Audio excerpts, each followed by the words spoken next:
देखिए ये जो है परिमित लंबाई के ऋजुरेखीय धारावाही चालक के कारण चुंबकीय क्षेत्र, इसमें क्या है, ए वी क्या है, एक धारावाही चालक है। इसमें एक हमने एक सी और डी, सी डी एक अवयव लिया हमने, ठीक है, और इसकी लंबाई मैंने रखी डी एल। क्या रखी बच्चों, डी एल लंबाई का एक सी डी चालक लिया। अब इस चालक के निकट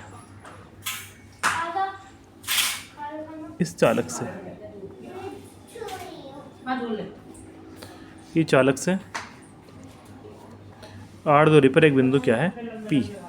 इस बिंदु पी पर हमें क्या निकालना है, चुंबकीय क्षेत्र निकालना है, ठीक है।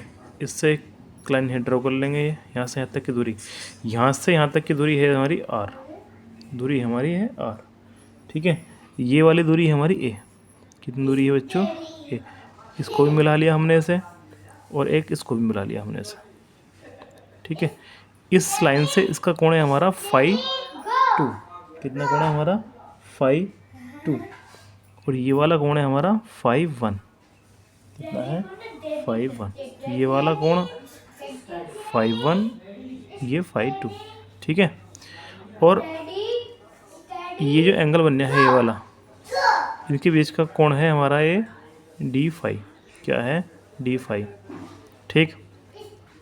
अब इसके कारण बिंदु P पर हमें क्या निकालना है, चुंबकीय क्षेत्र निकालना है। चुंबकीय क्षेत्र जब निकाल लेंगे हम इसमें, तो हम लगाएंगे बायो-सेवर्ट नियम। क्या लगाएंगे बच्चों, बायो-सेवर्ट नियम, ठीक है। बायो-सेवर्ट के नियम से क्या था हमारा, डेल्टा V इजकल टू, ठीक है, म्यू नोट बटे 4 पाई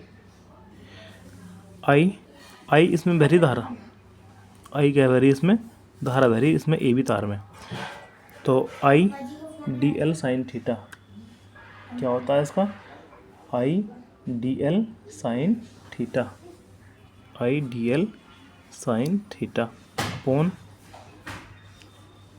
इसके बीच की दूरी है, यहाँ से यहाँ तक की दूरी कितनी है, आर स्क्वायर। ये फॉर्मूला होता, ये पढ़ा हमने कहाँ का, बायो-सेवर्ट का नियम, ठीक है। जब बायो-सेवर्ट का नियम है, पढ़ा है हमने, तो जब अब इसमें क्या काम करेंगे, एक बिंदु डी से एक इस लाइन पर एक लंब डालेंगे। क्या डालेंगे बच्चों, एक लंब डालेंगे। इस लंब का डी और यहाँ पे मान लेंगे ई पॉइंट कोई, तो ये 90 अंश का कोण हो गया, ठीक है। और ये हो गया हमारा थीटा कोण, ये थीटा कोण है, ये 90 अंश का कोण है, ठीक है। अब ये वाला जो कोण है, ये साइन थीटा अगर मान हम निकाल लेंगे, कितना आएगा साइन थीटा, ये क्या है, देखो ये 90 अंश का कोण है, इसके सामने का क्या हो जाएगा, ये कण, और इसके सामने का ये लंब, ठीक है। तो मैंने अगर ये लगाया यहाँ पे साइन थीटा के सामने का ये लंब डी ई अपॉन लंब बटे कण, कण कितना होता है हमारा, ये सी डी कण, D E is equal to C D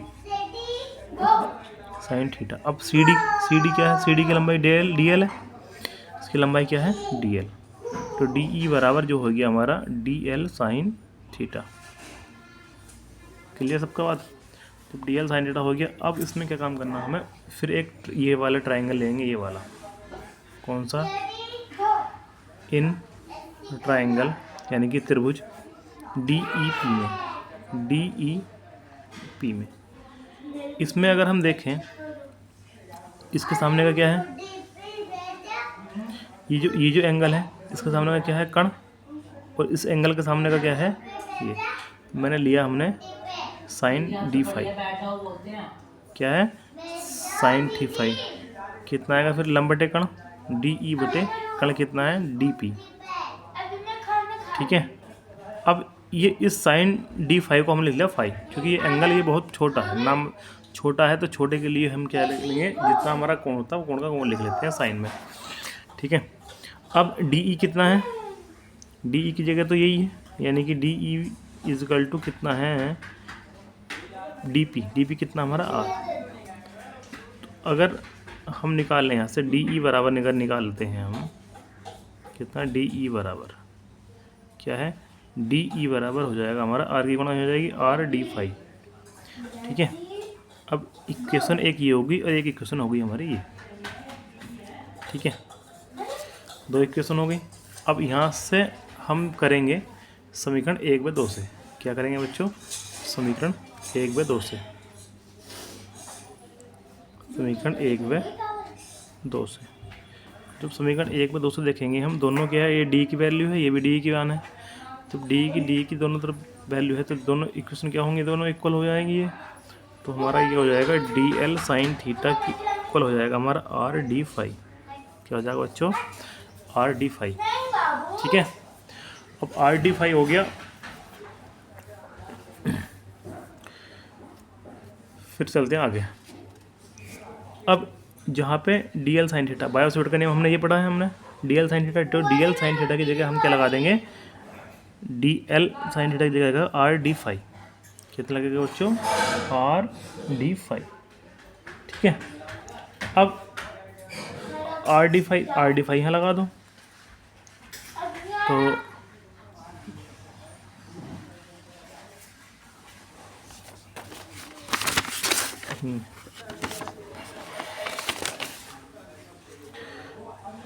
यानी कि बायोसोट का नियम क्या था बच्चों? देखो यहाँ डी वी बराबर म्यू नोट बटे 4 पाई, और यहाँ पे क्या था? पाई डी एल साइन थीटा बटे आर स्क्वायर। ठीक है, ये हमारा बायोसोट का नियम आया था। अब अभी जो आया हमारा वो क्या आया बच्चों? डी एल साइन थीटा बराबर क्या आया बच्चों? R D phi.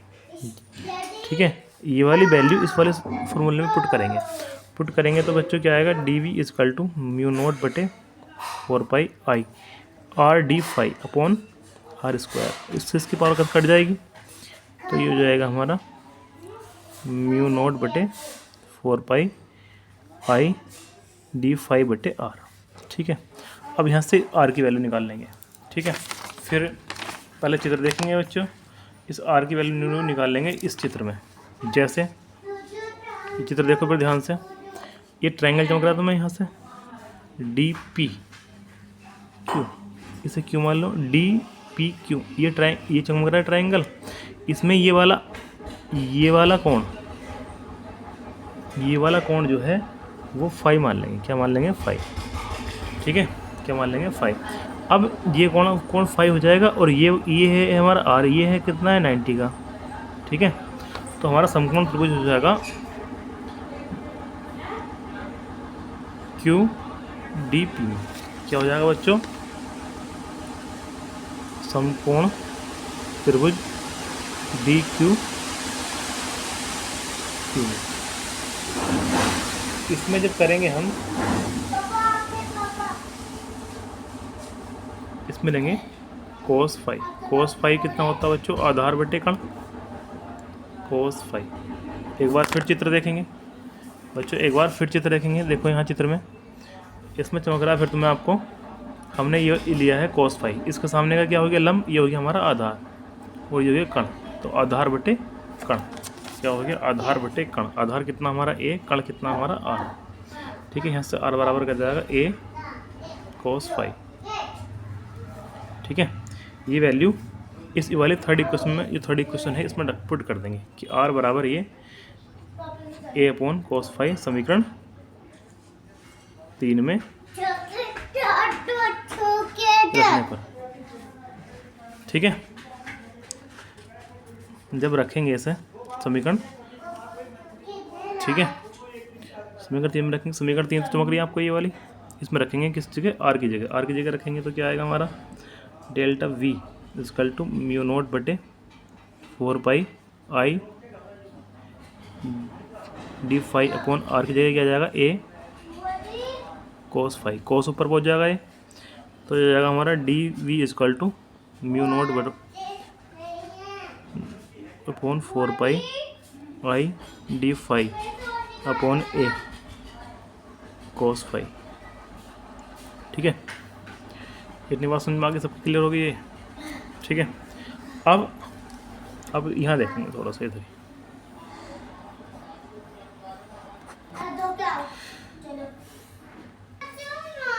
हमारा जो फॉर्मूला आ गया वो ये आ गया, D V is equal to mu naught बटे 4 पाई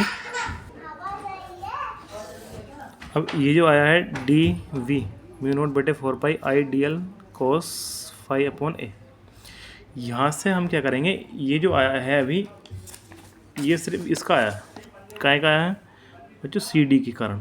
अब पूरे तार के कारण क्या है, संपूर्ण तार के कारण लिखेंगे यहाँ पे बच्चों,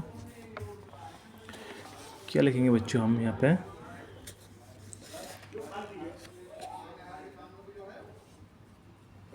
संपूर्ण तार के कारण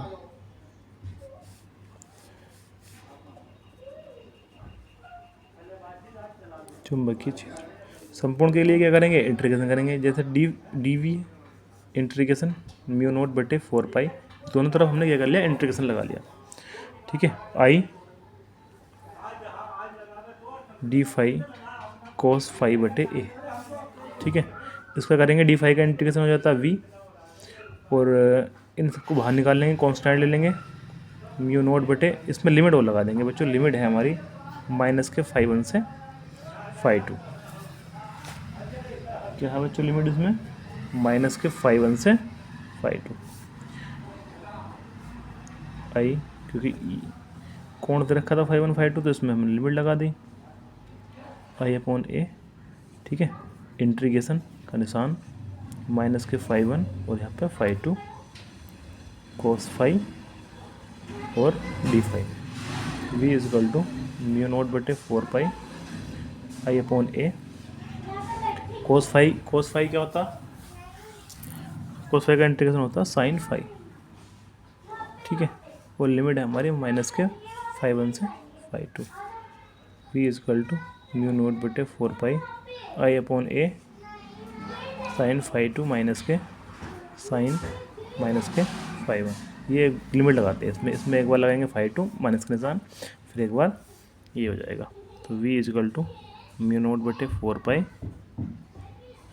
साइन φ2 माइनस प्लस हो जाएगा +φ1, ठीक है बच्चों। ये फार्मूला हो गया हमारा तैयार, म्यू नोट बटे आई अपॉन ए हो रहा है, म्यू नोट बटे 4 pi I upon a sign φ1 plus sign φ2। इसको अच्छे से रिवाइज कर लेंगे एक बार फिर देखेंगे, ठीक है। हेडिंग है परिमित लंबाई के ऋजुरेखीय धारावाही चालक के कारण चुंबकीय क्षेत्र, ठीक है। ए बी क्या है, एक ए बी एक चालक तार है, इसमें सी और डी, एक तार में हमने छोटा अवयव ले लिया डी एल लंबाई का, कितना ले लिया, डी एल लंबाई का ले लिया हमने, इसको बिंदु पी को मिला दिया। अब हमने ये कोण जो हमने मान लिया, हमने डी फाई कोण पे मिल लिया है, ये कोण हमारा इसका एंगल है थीटा, ठीक है, ये थीटा है। तो इस डी एल के कारण बिंदु पी पर चुंबकीय क्षेत्र हमने निकाल दिया बायो-सैवर्ट के नियम से, कितना होगा, d V is equal to mu naught बटे 4 pi I d L sine theta बटे आर स्क्वायर, ठीक है। उसके बाद हमने यहाँ से इस पर कलम डाल लिया, और यहाँ से ये जो एंगल है थीटा, यहाँ से हमने साइन थीटा लंब डाल लिया यहाँ से, तो ये जो त्रिभुज हो गया ये वाला, ठीक है। इस त्रिभुज में हमने क्या लिया, साइन थीटा लिया, साइन थीटा बराबर कितना होता है, लंब बटे कण, ये लंब हो गया हमारा डी ई, लंब हो गया देखो डी ई, कण हो गया हमारा ये 90 अंश के सामने वाला हो गया कण, ठीक है। इसका मान हमने लिख दिया। अब सी डी, अब हमने क्या काम करा इसमें, सी डी तो हमारा हो गया, फिर हमने ये काम करा, इसकी गुणा यहाँ कर ली, तो डी ई बराबर क्या हो गया हमारा, C D sine theta, C D का मान हमने क्या लगा दिया, D L sine theta, D L लगा दिया। फिर हमने दूसरा ट्रायंगल लिया ये वाला, ठीक है। अब जब ये वाला हमने ट्रायंगल लिया बच्चों, जब ये वाला ट्रायंगल लिया डी ई पी, इस ट्रायंगल में क्या काम करा हमने, फिर ले लिया हमने ये वाला angle sine D phi sine D phi, फिर लेंगे क्या लेंगे, लंब बटे क्या है, कण, तो लंब कितना है हमारा ये डी ई, और कण क्या है हमारा डी पी, ले लिया हमने यहाँ, तो डी ई की जगह डी ई। अब यहाँ पे साइन डी फाई, ये एंगल बहुत छोटा है, डी फाई का मतलब क्या है, बहुत छोटा सूक्ष्म का एंगल है, तो सूक्ष्म एंगल जो लेंगे हम, डी फाई की जगह डी फाई लिख देंगे, और यहाँ पे क्या है डी ई है, ठीक है, और डी ई की जगह डी ई है, और ये क्या है डी पी है, डी और पी, डी पी की डिस्टेंस कितनी है हमारी, ये आर, इसकी जगह लिख दिया हमने आर, इसकी गुणा यहाँ कर लेंगे, तो आर डी फाई हो जाएगा यहाँ, आर डी फाई। फिर हमने क्या करा, समीकरण 1 मान लिया इसको, समीकरण 2 से मान लिया, समीकरण 1 में 2 से दोनों की कर दिया बराबर रख दें, डी एल साइन थीटा की जगह क्या आएगा हमारा RD5 हो जाएगा। क्या आएगा, दोनों की क्या है, इक्वल हो जाएंगे दोनों इक्वल। ठीक है, फिर इक्वल करने के बाद हमने ये जो हमारा वो था बायोसेट के नेम से आया था ये, अब हमारा ये आया DL sin थीटा आया है हमारा RD5। अब DL sin थीटा की जगह हमने इसकी जगह क्या रख देंगे, हम RD5 रख देंगे। RD5 हो जाएगा, तो R से इसकी घात कट जाएगी। ठीक है, अब ये बचा हमारा। अब क्या करेंगे, इसमें समकोण त्रिभुज यहाँ से R की वैल्यू निकाल लेंगे। R की वैल्यू निकाल लेंगे समकोण त्रिभुज चित्र में देखेंगे DQP में। इस DPQP में हम लगाएंगे हम cos फाई। cos फाई कितना होगा हमारा, आधार बटे कर्ण। आधार का मान कितना है, A है, और कर्ण का मान कितना है, R। ठीक है, यहाँ से R की वैल्यू निकाल लेंगे। R बराबर क्या आएगा, A बटे cos फाई। ठीक है, ये वाली वैल्यू समीकरण 3 में लगा देंगे, समीकरण 3 जो हमने मानी है। ठीक है, समीकरण 3 कौन सी है, ये वाली है, इसमें वैल्यू लगा देंगे। ठीक है, और इसमें वैल्यू लगाएंगे हम, तो इसमें जब वैल्यू रखेंगे यहाँ पे, ये हमने R की जगह रख दी वैल्यू ये वाली, रखने के बाद cos ऊपर पहुँच जाएगा ये। ठीक है, तो cos ऊपर पहुँच जाएगा, तो अब हमारी इक्वेशन हो जाएगी हमारी ये वाली। अब ये हो जाएगी, फिर क्या करेंगे हम, संपूर्ण तार के लिए क्या करेंगे, हमने इसमें दोनों तरफ इंटीग्रेशन कर देंगे। इंटीग्रेशन करेंगे D5 का, ये लिमिट लगा देंगे हम इसमें 5 1 से 5 2, क्योंकि एंगल बन जाता हमारा ये आइडियल ये। अब इंटीग्रेशन जो करते हैं हम D5 का, जब 5 का सब्सिट्यूट कर रहे हैं तो 5 का करेंगे, तो cos 5 का कितना हो जाएगा हमारा sin 5। लिमिट लगा देंगे हम माइनस के 5 1 से 5 2। ठीक है, एक बार रखेंगे 5 2, एक बार रखेंगे माइनस का निशान, एक बार ये रखेंगे माइनस के 5 1, तो माइनस माइनस प्लस हो जाएगा यहाँ पे। बस ये हमारा फॉर्मूला बन जाएगा, तैयार हो जाएगा। ठीक है।